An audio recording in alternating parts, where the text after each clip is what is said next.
조선 선생님께서 그 율곡의 인생에 참 뭐 아무것도 이룬 것이 없다. 근데 아까도 말씀하셨지만은 이제 그 군대 양성이라든가 이런 것도 특별하게 무슨 그 방면에 위기 상황에 대한 그 진단이라기보다는 우리나라 그 당시 국가 형편이 도대체 국가로서 성립할 수 있는 여건들을 갖추고 있지 않다고 생각을 하셨기 때문에 하나의 국가가 존립을 하려면 지금 이렇게 격동의 세월에 우리가 이렇게 한가롭게 있을 수 있겠느냐. 그러면서 많은 사람들이 학자들은 그 10만 양병설이 무슨 후대의 김장성의 행장에 나오므로 그것이 그 율곡이 주장한 것이 아니다라든가 뭐 이런 말을 하는데 그거는 참 어리석은 얘기고 우리가 율곡전설을 보면은 얼마나 이 사람이 그 시무책을 낸 것이 전체가 항상 군대 문제를 얘기합니다. 항상. 그래서 그건 숫자의 문제가 아니라 도저히 뭐 어떤 올해가 바로 임진왜란이 일어난 일곱 갑자가 이제 일곱 번 돌아간 거예요. 이게 420년 전 일인데 그때 뭐 하여튼 무슨 그 부산 앞바다에 갑자기 대거 이게 나타났을 때도 무슨 사절단이 온 거로 알았다나 뭐 이렇게 많은 사람들이 오냐 이러고서 그 정말 그때 그 동네 부사 같은 사람들의 그런 처절한 항전 같은 거를 우리가 이렇게 보면은 뭐 그 길을 빌리러 우리는 온 것이다. 그러니까는 내 모가지는 자르기 쉬워도 길을 내주는 거는 그건 불가하다. 그러고서 끝까지 항전을 했습니다만은 그 뒤로 며칠 만에 서울을 점령하게 됐죠. 그러니까 너무도 터무니없었던 국가의 모습이었다는 것을 율곡은 통렬을 하고 있었고 그런 문제에 대해서 쭉 이렇게 말씀을 했는데도 결국은 하나도 이런 율곡의 당시 시대 진단이 받아들여지질 않았다. 근데 지금 저는 이 말씀을 들으면서 율곡의 인생이나 율곡이 존경한 맹자의 인생이 굉장히 비슷하다라는 생각이 들어요. 왜냐하면은 그 맹자의 시대에도 그 법가와 같은 특히 상군서라는 책이 있습니다. 상황이라는 인물이 있는데 상황이라는 인물은 바로 양해왕, 그러니까 맹자가 가서 만난 양해왕의 밑에 있었던 사람이거든요. 근데 양해왕이 그를 알아보지 않았기 때문에 이 사람이 진나라 효공한테 가서 소위 말해서 변법이라는 걸 당시에 실시를 합니다. 그래서 사실은 진나라가 세계를 통일할 수 있는 기반을 그야말로 진효공과 상황의 만남으로 이루어집니다. 그 사람들의 시책이라고 하는 것은 굉장히 과감합니다. 과감하고 예를 들면 최근에도 김정은이가 이 연설을 대중연설을 직접 했다고 그러는데 거기서도 상당히 내가 실망스러운 요소가 우리는 당분간 선군 정치를 계속하겠다. 그런데 말이 안 되는 거거든요. 지금 국민이 다 굶어 죽어가고 있는데 지금 진효공을 만난 상황의 그 문제의식이 뭐냐면은 지금 전국시대에 우리가 진나라를 강성하게 하는 것은 군대를 강성하게 하는 겁니다. 그 방법이 없습니다. 그러나 군대를 강성하게 한다는 것은 무슨 병가들이 그 당시 손빈인이 이런 사람들이 활약하던 시기거든요. 그리고 종행가들이 막 활약하고 장이 소진 이런 사람들이 활약하던 시기인데 걔들 가지고 안 됩니다. 문제는 백성들이 부강해져야 군대가 부강한 거 아닙니까? 그리고 군대를 나가서 싸울 적에 사기가 충천해야 싸우려는 의지가 있어야 그것이 되는 거니까 병가는 아무 필요가 없는 겁니다. 오로지 객관적인 법으로서 백성들을 그 착취하는 탐관오리를 제거하고 그래서 왕을 한 사람만 빼놓고 모든 사람이 법에 복속되는 새로운 체제를 만들어야 됩니다. 이제 이렇게 해서 그야말로 그 바닥에 이 민을 부강시킴으로써 군을 일으킬 수 있다고 하는 그 아이디어를 굉장히 철저하게 내놓습니다. 그래서 예를 들면 그 당시에 땅이라는 것은 개간하면 되니까, 그래서 분가를 원칙으로 해서 한 집에 장정이 둘이 있으면 세금을 배로 불리고, 그래서 반드시 분가하게 하고, 분가해서 땅을 개간하면은 그 땅의 사유지를 허용했습니다. 판매가 가능하고. 그러니까 이제 북한이 그 수준도 지금 못 가고 있는 거죠. 그렇게 해서 지금 모든 것이 남북한이 내가 보기엔 전부 잘못 가고 있는데, 그렇게 그 상황 같은 사람이 구체적인 방안을 내서 진나라를 일으키고 있을 때 맹자는 인의 예지를 울부짖으면서 열국을 주구했단 말이죠.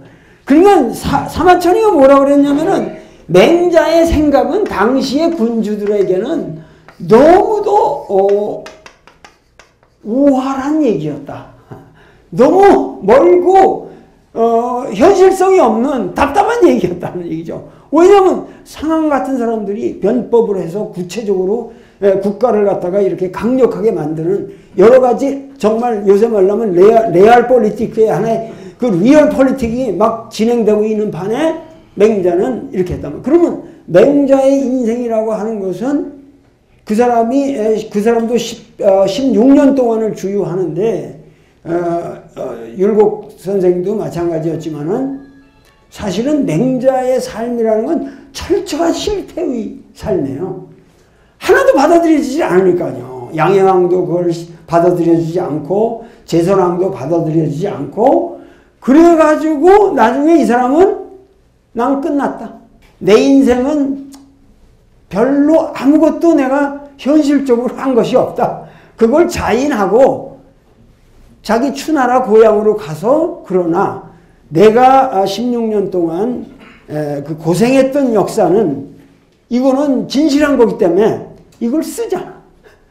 그래가지고 맹자라는 거는 만장이라든가 공손추라든가 몇몇의 수제자와 더불어 맹자는 그 10여 년 동안 자기 고향에서 자기 삶의 기록을 썼습니다. 그것이 오늘날 맹자가 된 거거든요. 그러니까는 사실은 뭐냐면 그 상황을 여러분들이 모르지만은 맹자는 아시잖아요. 결국은 그 시대에 그 받아들여지진 않았지만 그 사람의 좌절의 기록이 남아서 두고두고 몇천 년 동안 중국 인민들을 깨우쳤다는 거죠. 그래서 결국 율곡의 삶을 우리가 왜 오늘날 저기 하냐 하면은, 율곡의 삶이라는 것은 그 당대로 보면 너무도 정당한 아이디어들을 내고 현실에 참여를 하고 그랬지만은 그것이 철저하게 받아들여지지 않았고, 그러면서 율곡은 뭐 제가 생각하기에는 암이 걸려 죽지 않았습니까? 무슨 그 암 같은 거 요새로 치면은 그 아주 울체가 돼가지고 결국 그 너무도 억울하고 답답한 심사 속에서 암이 걸려서 돌아가신 것 같은데, 그래서 결국은 그 율곡의 삶이라고 하는 것은 그러한 그 실패의 삶이지만 맹자와 더불어 마찬가지로 결국 우리나라 역사에 계속해서 어떠한 순결한 영향을 발휘했고, 그리고 결국 조선 유학의 모든 적통은 율곡으로 돌아갑니다. 우리가 보통 그 후대에 뭐 노론, 서인 이 사람들의 모든 흐름이 율곡에 뿌리를 두고 있지만은 사실은 율곡의 사상과도 또 다른 방향으로 나갔습니다만은 하여튼 조선 후대의 후기의 모든 사상 조류는 율곡의 뿌리를 받고 있다. 이렇게 말할 수가 있고, 오늘날까지도 우리가 율곡을 흠모하는 것은 그 율곡의 그 좌절과 실패의 기록이 오늘날 우리 역사에서 되풀이되어서는 아니 된다고 하는 안타까움이 있기 때문에 우리가 특별히 율곡 같은 사람을 사랑하는 것이 아닐까 이렇게 생각을 합니다.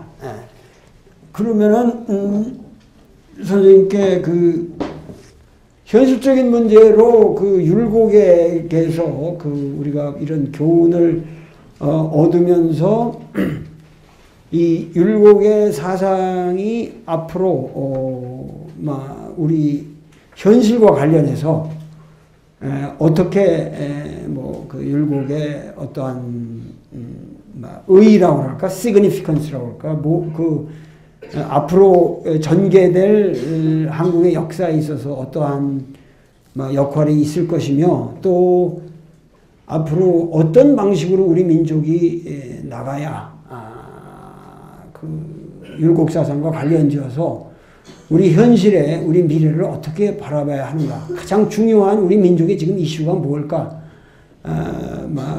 그런 것 좀 말씀해 주셨으면 좋겠습니다.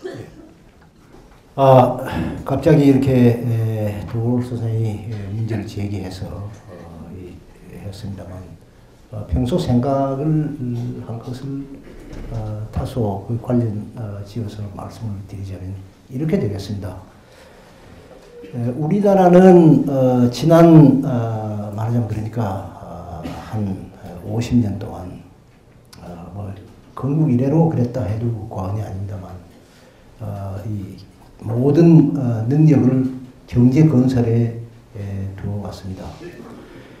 그래서 그것에 대해서는 아주 이 세계에 빛나는 이러한 성공을 했어요. 그건 뭐 부인을 할 수가 없습니다. 우리의 성공의 자취, 이것은 부인을 할 수가 없는데, 다만 이러한 성공은 우리만 한 것은 아니고요. 우리만 한 것은 아니고 딴 나라들도 따지고 보면 다 비슷한 이러한 발전을 한 것입니다. 아까 말한 이 중국 경제학자들의 논문들 이런 거 보니까 그런 말을 많이 하고 있어요. 이 중국의 이 경제 발전을 지난 30년 동안의 경제 발전을 이것을 기적이라고 우리는 하는데, 그런데 기적이 아니다. 이런 이 논자들이 꽤 많습니다.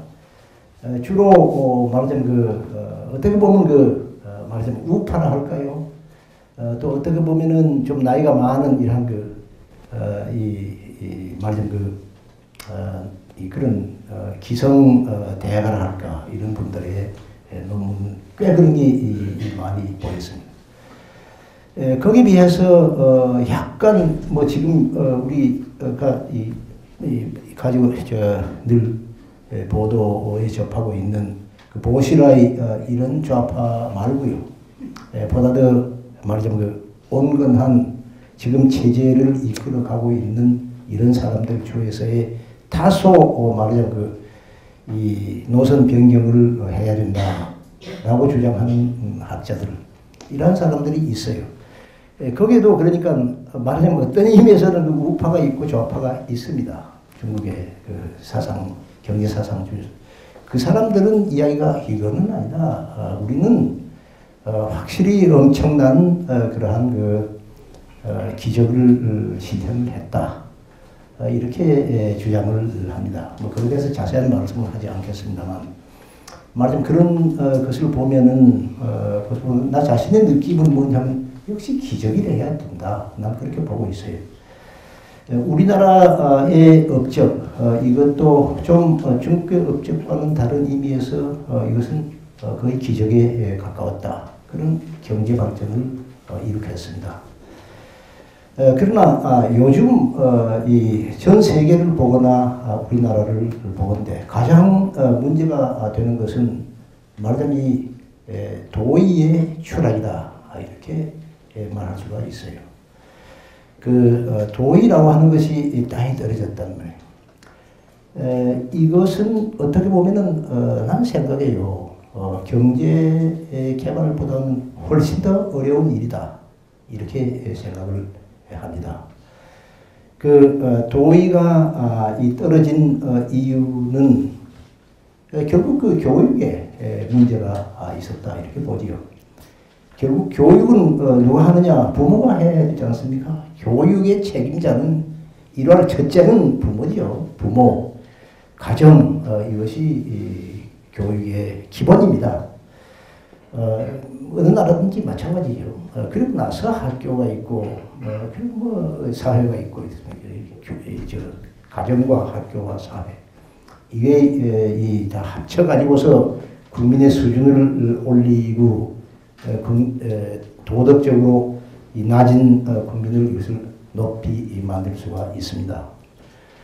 여러분들은 이제 아주 연부역강한 분이기 때문에 이제 자녀들을 이제 많이 두고 이제 이런 세대입니다. 정말로 좀 잘 가르쳐야 합니다. 왜 그러냐면은 이 가정이 교육이 잘 되자면요. 무슨 우리나라에서 교육을 논할 때는 누구나 막론하고 제도를 논해요. 제도를 논한단 말이에요. 그래가지고 뭐 교육감을 뭐 선거를 하게 되면은 교육이 더 잘 된다. 이렇게 생각을 해가지고 교육감을 선거해가지고 이제 우리가 오늘 보는 것처럼 저런 모습을 보이고 있습니다. 그거는 뭐 어떤 선거 이런 것은 아주 말초적인 이러한 수단에 불과하고요. 기본적으로는 부모의 심성 이것이 결국 그 아이들한테 자꾸 이렇게 전달되는 것 이게 교육의 기초다. 또 그런 똑같은 이런 그 맥락에서 애들 가르치는 이러한 그 초등학교 이게 참 그 중요하거든요. 그러니까 학교 교육도 그렇게 중요하고요. 이 사회 교육, 이거 아주 뭐 사회를 주도하는 이러한 말하자면 세력이랄까 그러한 그 계층이랄까 이러한 사람들의 역할 이게 다 중요해가지고 도의 수준을 좀 높이지 않으면 안 된다. 우리나라만이 아니지요. 다 그렇습니다. 지금 미국, 중국 뭐 다 마찬가지, 일본 다 마찬가지예요. 최근에 NHK에서 말이죠. NHK에서 최근입니다. 얼마 전이에요. 서평을 방영하대요. 난 그 NHK를 들어보긴 하지만 서평을 방송사에서 서평을 이렇게 하는 것은 그때가 처음입니다. 아마 들어했겠지요. 뭐 내가 처음 본 것은 아니고. 거기에서 어떤 서평을 하느냐 하면은 일본 재점령이라는 책을 내서 일본 재점령. 그게 아주 상당히 뭔가 쇼킹한 이런 내용을 가지고 있는 걸로 이렇게 봤습니다.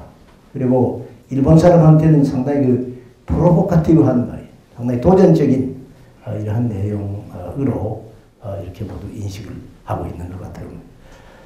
그래서 이거 아직 일본에 있는 어떤 사람을 부탁을 해서 주문해가지고 읽어봤습니다. 읽어보니까 결국은 그 얘기 지금 일본은 한마디로 말해서 통치 능력의 부족으로 일본은 마치 지금 미국에 의해서 또 한 번 점령된 같은 이러한 꼴을 하고 있다. 그래서 일본이 지금까지 미국한테 3번 패전을 했다. 아마 첫째 패전은 2차 대전이 패전일 거고 둘째 패전은 85년에 그 프라자 합의라고 하는 그 화폐 전쟁, 마니 전쟁에서 미국한테 패해서 아주 일본은 아주 경제 어려움을 당하게 됐고, 셋째는 이번에 그 후쿠시마 원전 이것의 문제로 인해서 결국 말하자면 미국인들이 와가지고 여기에 대한 여러 가지 어드바이스를 하고 이래서 이런 것을 보니까 일본의 원전에 대한 지식이라든가 실력이 어떻다는 것을 우리가 안다. 이런 얘기거든. 그 원인이 어디 있느냐 하려면요. 난 그대로 그 원인을 이야기를 한다면 이 3가지를 들고 있어요. 나가다가요. 첫째는 뭐냐 하면은 일본은 너무 미국을 추종을 해가지고 그래가지고 모든 문제에 대해서 미국이 하라는 대로 하다가 이렇게 됐다. 이런 얘기고요. 둘째는 뭐냐 하면은 일본의 일본을 주도하는 세력은 정치가 아니고 관료다. 그래서 관료가 정치를 오히려 주도하다가 보니까 정치가들은 뭐냐 하면 자기 사리사욕을 채우는 이러한 활동만을 한다. 그거 내가 보기에는 그건 정당한 이러한 얘기인 것 같고요. 그 다음에 셋째, 이거 중요합니다. 일본의 개개인이 자주정신을 잃었다. 자주정신을 잃었다. 자기 힘으로 살아나간다 하는 이러한 입장을 잃었다. 이런 이야기를 하고 있어요. 이게 전부 도의에 관한 문제거든요. 사실은요. 자주정신에서 이제 북한이 제일 세계에서 자주정신이 강한 것처럼 보이지만 그건 아니네. 저건 아주 완전히 파탄으로 가는 그런 것이고 결국 가서는 모든 나라가 지금 세계 모든 나라가 결국 나라가 이렇게 된 것이 세계 정세가 이렇게 된 것이 결국 바른 길을 잃은 것이 도의 정신의 부족에 있다. 그리고 역사의식의 부족, 아까 말한 말하자면 세계가 어떻게 굴러가고 있느냐 하는 데 대한 판단을 제대로 잘 못하는 유고와도 관련이 있습니다만 그런 것이 아닌가 이렇게 생각을 하고요. 그래서 근본 문제는 뭐냐면 교육이고 그리고 그 교육의 말하자면 그 부실로 인해서 국민의 모든 행동과 이 사고가 말하자면 그 옳은 방향으로 지금 가지지 못하고 있다. 난 그렇게 판단을 합니다. 맹자가 이런 말을 하거든요.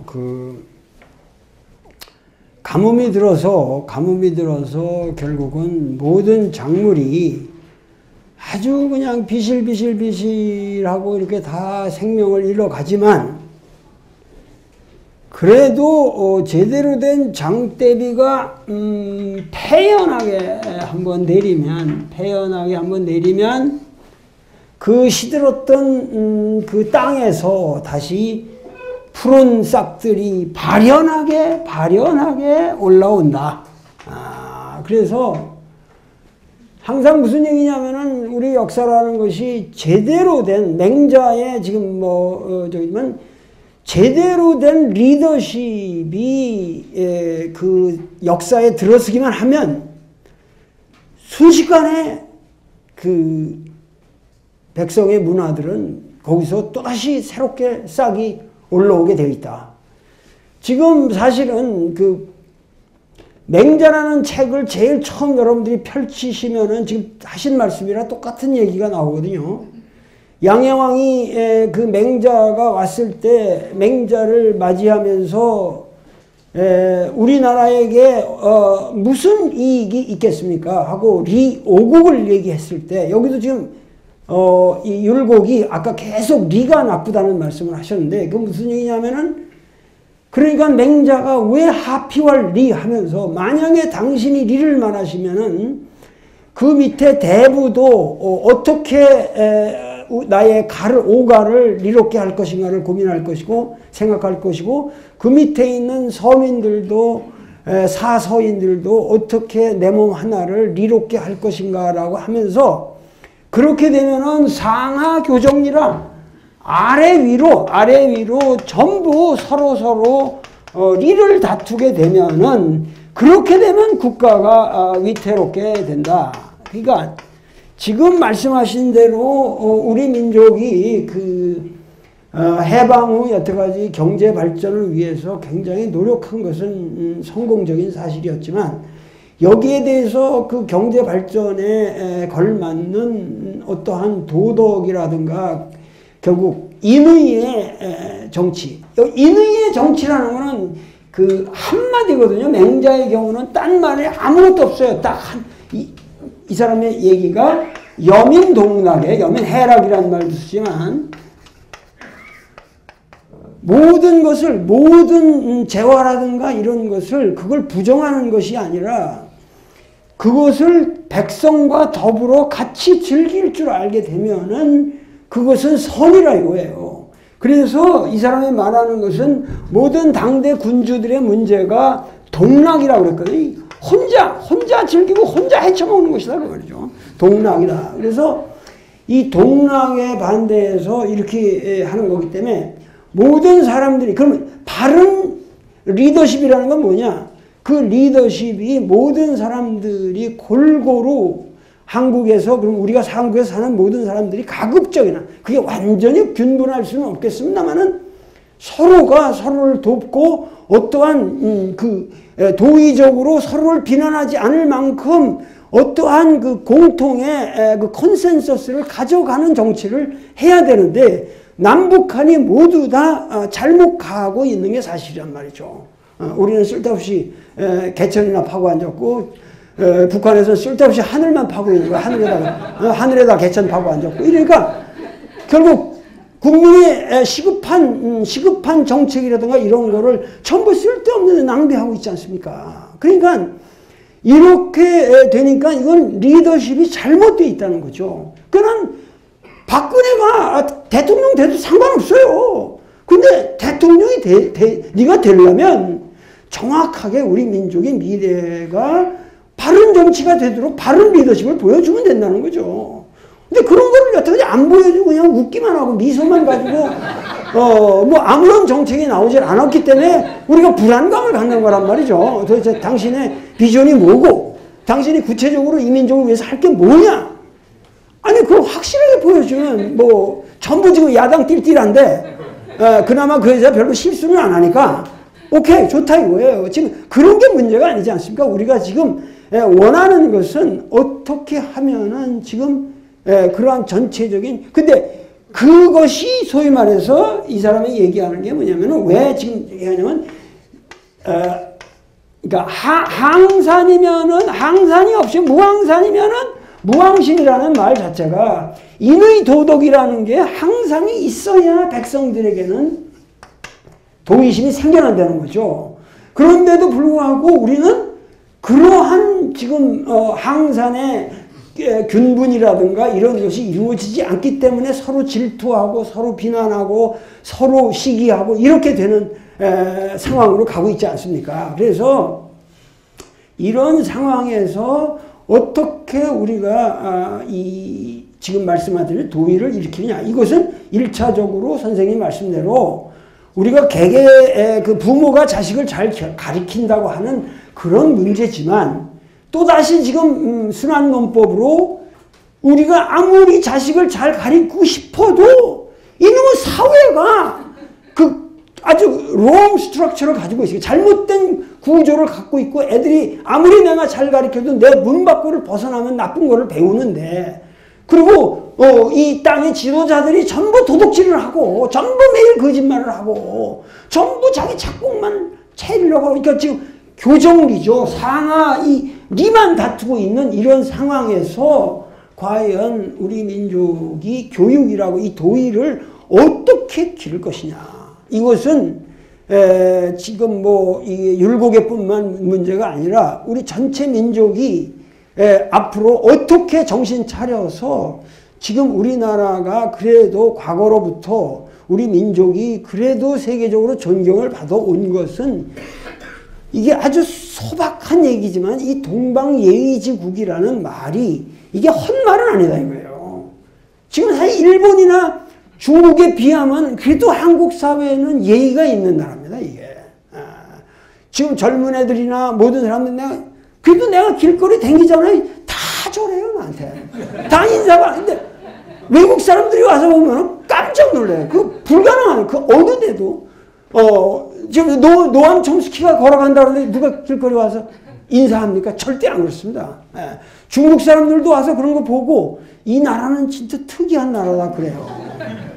그러니까 그것이 뭐냐면 우리 사회는 아직도 도의에 대한 존중이 있고 이렇게 사람들이 그야말로 이런 이 민족이 없는데 문제는 바른 리더십이 없고 그래서 우리가 도의를 일으킬 만한 그런 구조적인 사회적 구조가 아직 없다. 그런데 이런 문제가 뭔가 어떻게 새로운 리더십만 갖추게 되면은, 정당한 리더십만 갖추게 되면은 뭔가 급작스러운 변화가 와서 이렇게 태연하게 비가 내리면 발연하게 새롭게 사로잡히는 이런 시대를 꿈꿔야 되지 않을까. 이것도 결국 율곡이라는 사람도 막 이러한 미래를 꿈꾸면서 뭐 경몽요결도 쓰고 뭐 성약지묘도 쓰고 뭐 그랬을 거라고 생각은 되는데, 그 지난번에 말씀이죠. 그 하신 말씀 중에서 마지막으로 그 정조 얘기를 나오니까 정조도 용군이었다. 이런 말씀을 하셨거든요. 어떤 근거에서 그런 말씀하시는지 많은 사람들이 궁금해서 저한테 물어보시더라고요. 근거라고 하는 것이 무슨 숫자로 대라든지 이렇게 얘기한다는 근거가 없었고요. 그러나 그게 아니고 내 마음이 근거를 할 것 같은 분명히 있습니다. 예, 그건 뭐냐 하면은 오해를 해서는 안 됩니다. 그때, 그러니까 정조, 그때가 아주 중요한 시기였었어요. 그때 이제 말하자면 다시 그래도 이 나라가 좀 올라갈 수 있느냐 없느냐가 결판이 날 그런 말하자면 모멘트였었는데, 정조가 한 것은 결국은 뭐냐 하면 하나의 그 신하들과 문필로 경쟁하는 일, 이걸 결국은 했습니다. 그거는 자기 직분을 잃은 거예요. 예, 딱 그 얘기입니다. 결국 말하자면 그러니까 이 정조는 글재주는 굉장히 있고, 또 말하자면 그런 경쟁력은 있는 분이었지요. 또 그리고 자기 그건 있었지만은 내가 이 나라의 일을 한번 일으켜 세우겠다. 아니, 예, 도를 생각해 보십시오. 세종이 어디 그렇게 글재주 가지고 그 밑에 있는 신하하고 경쟁한 적이 있습니까? 정인지하고 경쟁을 했다든가 뭐 황희하고 경쟁을 한 적은 없잖아요. 이 양반은 그 경쟁을 결국 그 몰두하고 있었어요. 그리고 한 일이라고 하는 게 수원성 닦는 거, 그걸 닦아서 뭘 합니까? 우리나라에 지금 그야말로 그때나 율곡의 시대나 다 마찬가지인 백성이고 문제는 다 똑같았는데, 왜 그러냐면 율곡 사후에 경장이라고 하는 것을 한 번도 해본 적이 없단 말이에요. 그렇다면 왜 그런 걸 못하고 말이지. 그 율곡 말하자면 아버지 생각을 해가지고 수원성을 쌓으면 그건 뭐 얼마나 백성들한테 도움이 되느냐. 그런 의미에서 용군이었다. 이렇게 생각합니다. 그거 아주 저도 100% 동감하는. 그런데 우리 그 역사에서 저는 이방원이라는 사람이 굉장히 욕을 많이 먹는데, 사람을 워낙 죽여서. 그러나 그래도 이방원 같은 사람, 이방원, 태종 같은 사람은 어떻게 됐든 그 사람의 뭐 실책도 있고 뭐 상당히 각박한 것도 있겠지만은, 뭔가 그 사람은 항상 구원한 미래를 생각해서 나라의 모습을 어떻게 스트럭처를 만들어야겠다는 의식은 가장 뚜렷했던 임금이 아닌가, 이런 생각이 드는데 거기에 대해서는 어떻게 생각하십니까? 예, 말하자면 지금 태종은 이 나라의 기초를 세우기 위해서는 말하자면 이 반대 세력이라 할까, 특히 외척을 중심으로 하는 반대 세력은 제거해 놔야 되겠다. 그래서 세종한테도 여러 번 얘기해서 내가 이렇게 다 해놨으니까 네가 이 다음에 하게 되면 아주 편하게 잘할 거다. 다행인지 불행인지 몰라도 그 말이 어느 정도 맞아서 그래서 도를 지금 태종이 참 훌륭한 업적을 남겼다 이렇게 말합니다만, 난 이렇게 생각을 합니다. 그렇게까지 안 해도 될 나라였다. 아니 자기 다 죽이고 정도전이 정몽주 정도전이 죽인 것은 그건 또 그렇다 치고, 목은 이세계의 아들 둘 다 죽이고요. 예. 왜 그렇게 하지 않으면 안 되는가 나는 모르겠어요.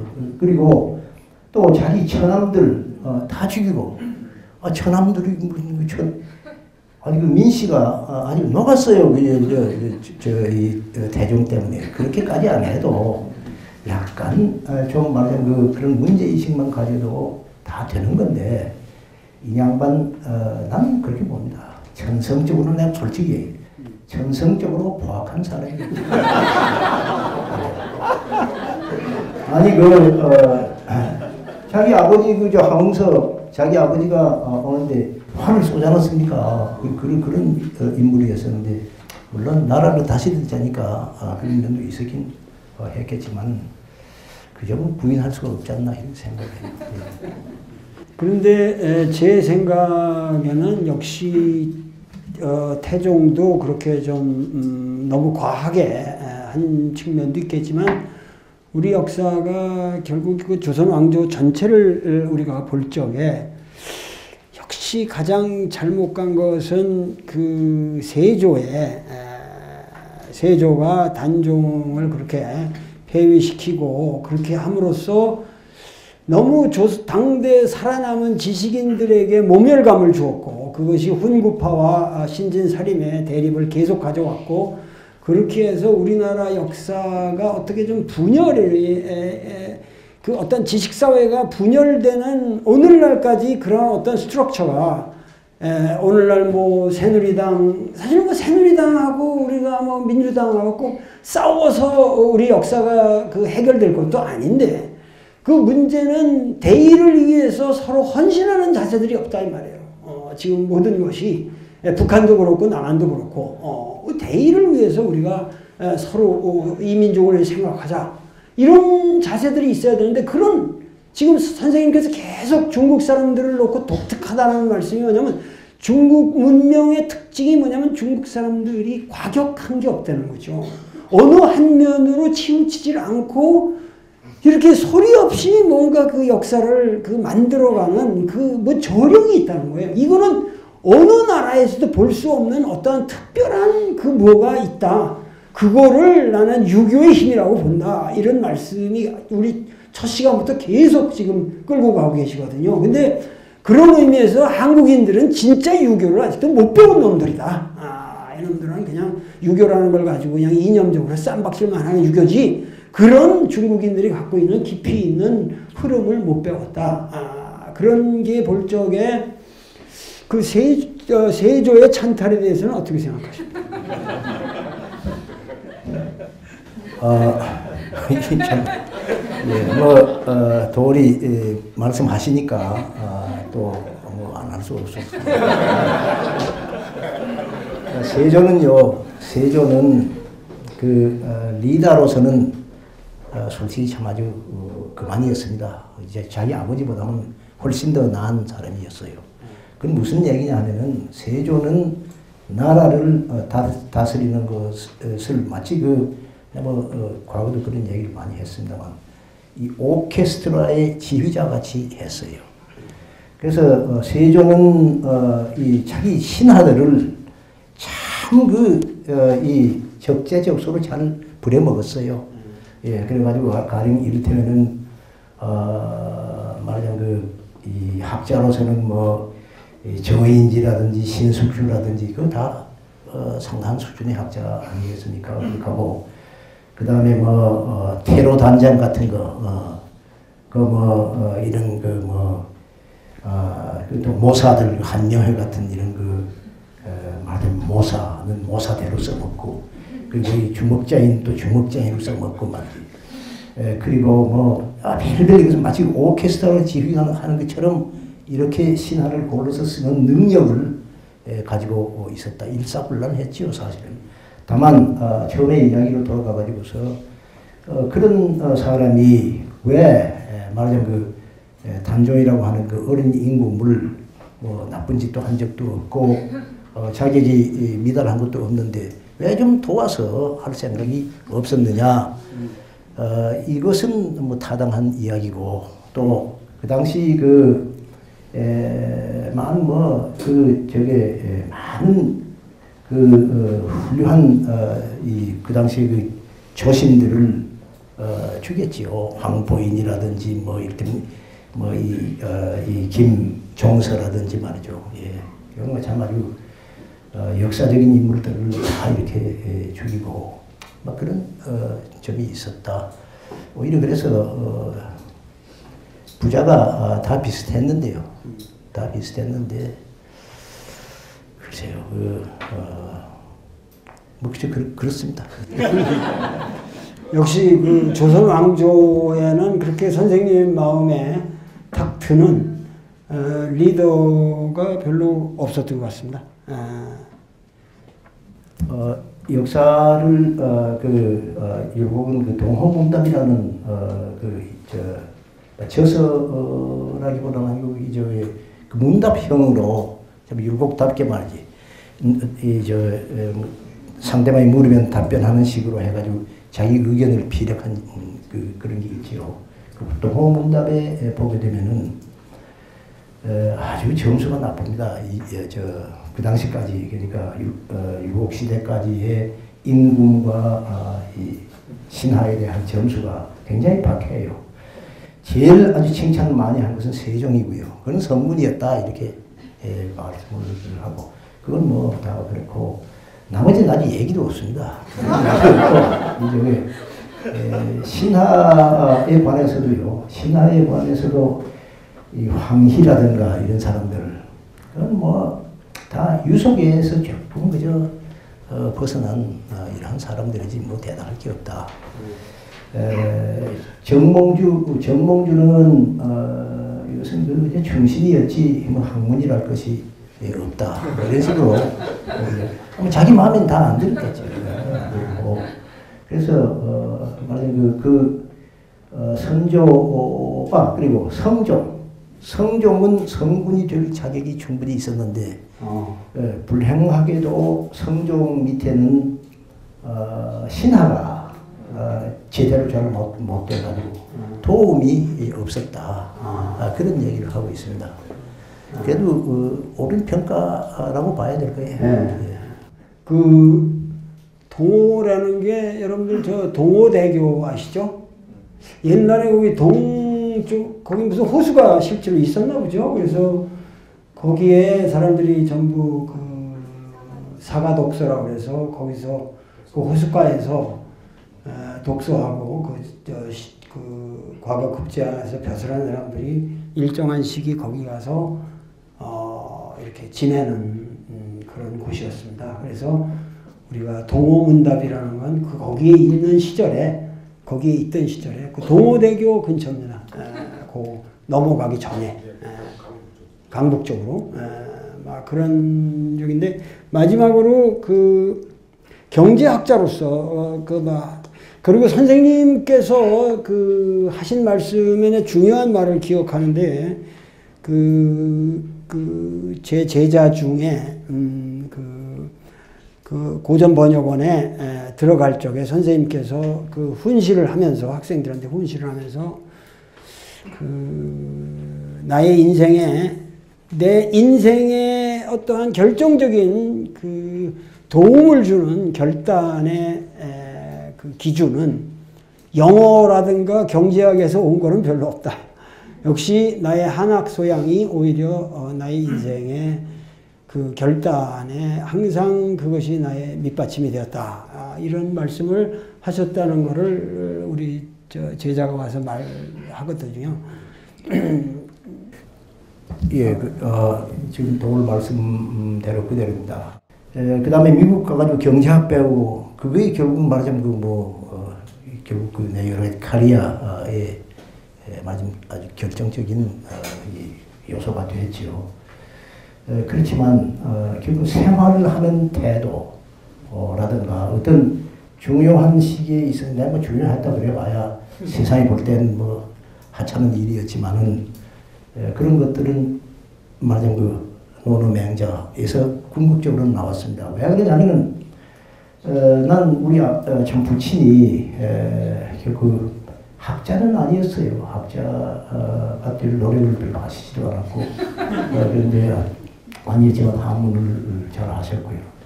우리 조부가 그랬고 정조부가 그랬고 고조부가 그랬고 오대조가 그랬고 이분들이 한 공부가 전부 노노맹자입니다. 결국 그래가지고 뭐 거기서 과거도 대과도 하고 소과도 하고 이래서 괜찮은 집안을 그래 왔어요. 그래서 어렸을 때부터 그거에 대한 어떤 이 자긍심이라 할까요? 또 자존심이라 할까 하는 것이 참 조금 있습니다. 그게 결국 나의 여러 가지 하는 일에 대해서 좀 영향을 많이 줬다 이렇게 보고, 정부에 들어간 것도 그 영향이고요. 이런 분들의 영향이죠. 이제 출처라는 게 있지 않습니까? 출처라고도 하고 또한 행장이라고도 합니다. 행장.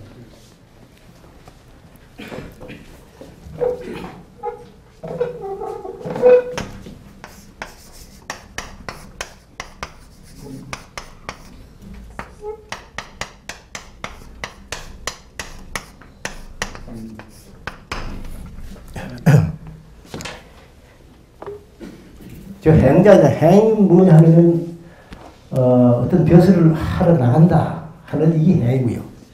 장이라고 하는 것은 이것은 야에 있어가지고 야에서 자기 스스로를 간직한다. 간직장자거든요. 그래서 나가고 안 나가고 하는 거. 이걸 가지고 행장, 이렇게 말합니다. 공자가 이 안회한테, 자기 제자 안회한테 이런 말을 했어요.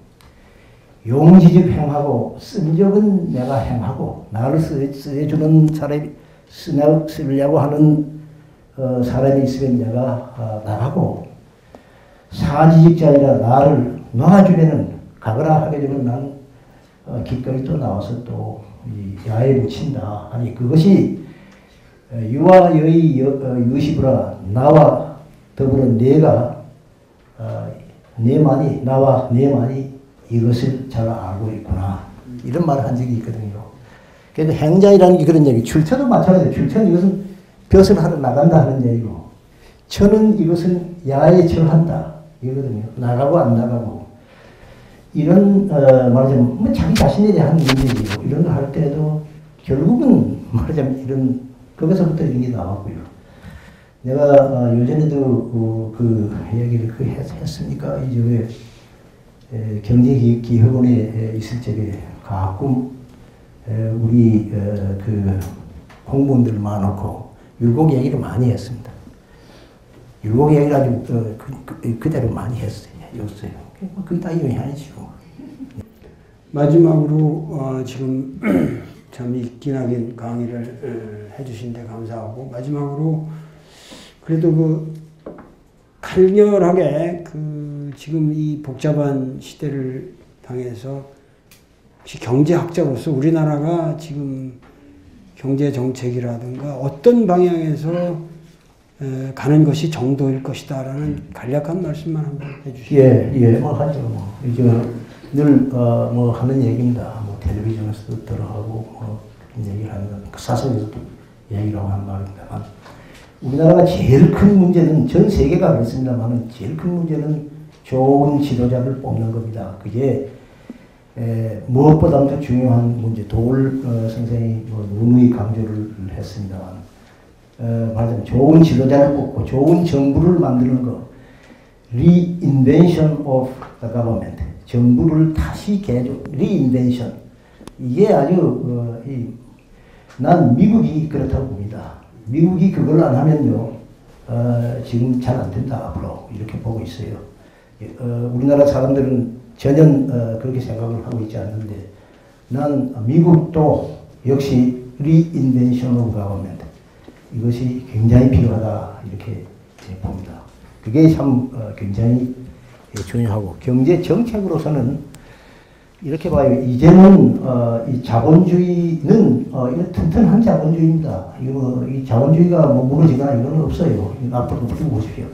절대 그건 없는데 이대로는 못 나간다. 나는 그렇게 봐요. 좀 어떤 의미에서 고답적인 얘기 때문에 말하긴 뭐 합니다만은, 지금까지의 자본주의의 말하자면 이 하는 방식은 대량 생산 있지 않습니까? 대량 생산, 대량 소비, 대량 수출, 대량 폐기, 그거 아닙니까?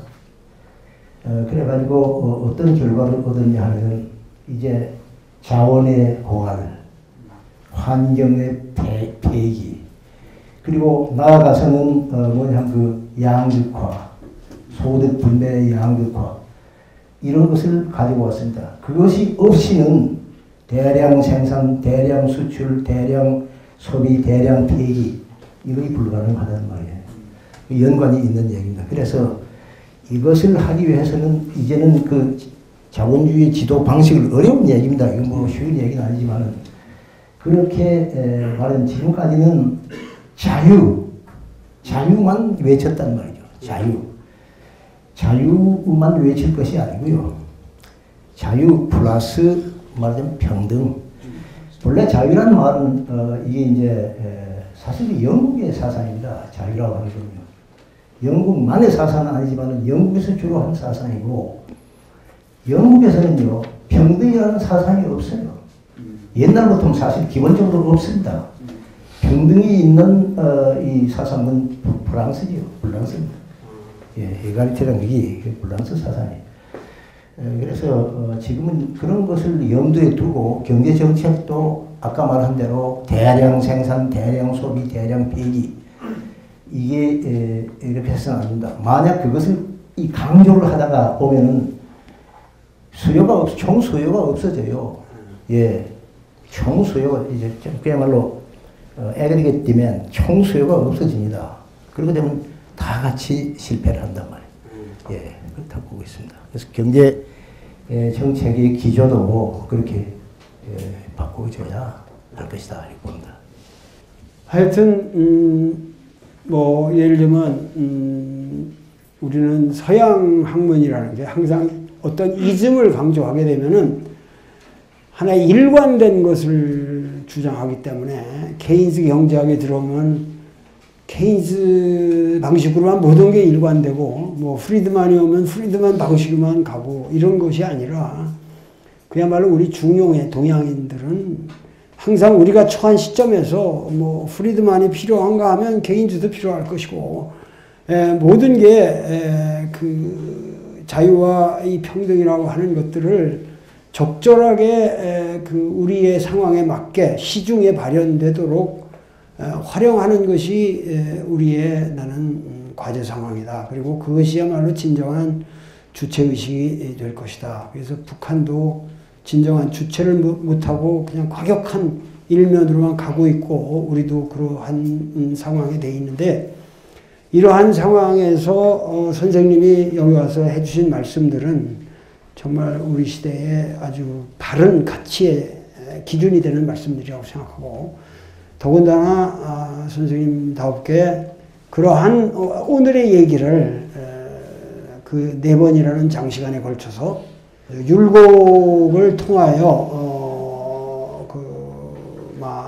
이렇게 말씀해 주셨다고 하는 것, 그리고 율곡이 말하는 그 어떠한 기철학적인 그 소위 우리가 주기론인 이런 말을 쓰지만, 하여튼 그 기발의 사상이라고 하는 것이 굉장히 그 이념성을 벗어나서 퇴계로 가면은 결국은 이념적이 되거든요. 근데 이 기발로 가게 되면은 이념성보다는 자연히 상황적이고 현실적이고 역동적인 인간을 주체로 하게 되고, 그렇기 때문에 상당히 그 리얼리즘이 강화된단 말이죠. 그러니까 율곡은 그 기의 강조와 더불어 그 사람의 현실적인 정치라든가 이런 게 다 한 세트로 맞아떨어집니다.